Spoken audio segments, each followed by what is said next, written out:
Happy Earth Tax Day. Yep, President Obama promising to clean up our planet with a new tax. Now, he's not calling it a tax, but Eric, you say the so-called Earth Day tax will be a dirtier word than April 15th? Cap and trade, let's call it pollution tax. No, in fact, let's call it manufacturing tax. I'm glad Nancy Skinner's on the show because she can't win this one. Here's what it is. Either you produce a gallon of gasoline, a kilowatt hour of electricity, or a bag of Fritos, you're going to pollute a little bit. In the process, you get taxed. You're going to do one of two things. Number one, you're going to pass that on to the consumer. Bad. Or number two, you're going to move to China or India where there is no cap and trade tax. Badder. All right, Nancy, is that worse?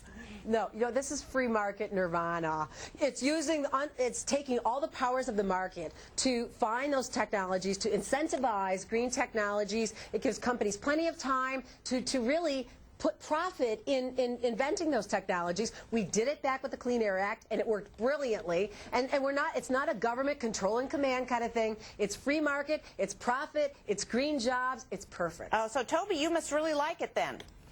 Yeah, here's why it's badder, Eric, because the idea, first off, in Europe doesn't work. They've already been proved. The prices collapse. It hasn't worked, number one. Number two, the idea was supposed to be that if they added this pollution tax onto a corporation, that they would pay less in corporate tax, so it would offset their corporate taxes. But no, we decided that we were going to add this new pollution tax already onto the corporate world, so instead of deducting it, it's going to be a whole other set of taxes. So unfortunately, it's dead on arrival. Well, Pat, you're not too worried about this, though, are you? Well, I think the larger issue, whether it's a tax or cap and trade or call it what you will, is whether it actually does what it's supposed to do, which is change the behavior of emitters to actually reduce carbon output. And the price they're talking about per ton of carbon right now is around $20 per ton. That, according to our studies, is not high enough to change behavior. And so basically at that point you have this big scheme that doesn't really do very much. You need prices north of $30, probably closer to 40, to actually impact the emission of carbon. Yeah, but Patrick, let me just that's the point. They start really Hold on, Nancy. Let me just jump in there, Patrick. If you put the price at $40 or $50 a ton, the price in China is zero right now. They've told us they're not doing it. They're not going to go there. So our companies, we're going to lose jobs. They'll just put them right over there. Well, Eric, well, hold on, Toby. I got to get Gary B in there. Okay. Gary B.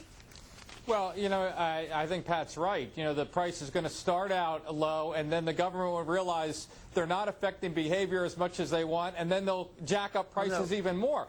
Do you remember what happened with when people were freaking out with $4 a gallon gasoline? It looked like it was going to go to $10 a gallon gasoline. That's going to be the effect, but not just on motorists and people driving. That's going to be an effect on the economy, period. Eric's right. It's not going to affect the environment because you got still big polluters out there who are going to pollute even more, like China. So that whole plank of save the environment, that's false. What it's really going to do is hurt the economy, put more money in the government's pockets, and that's why this is never going to go away. Okay, 10 seconds. 10 seconds. 2 points. 2 points. That's why we start slow to send the market signal so people have plenty of time to do this. They have it in Europe. It's working beautifully, and it will create jobs. It'll be a windfall, not a tax.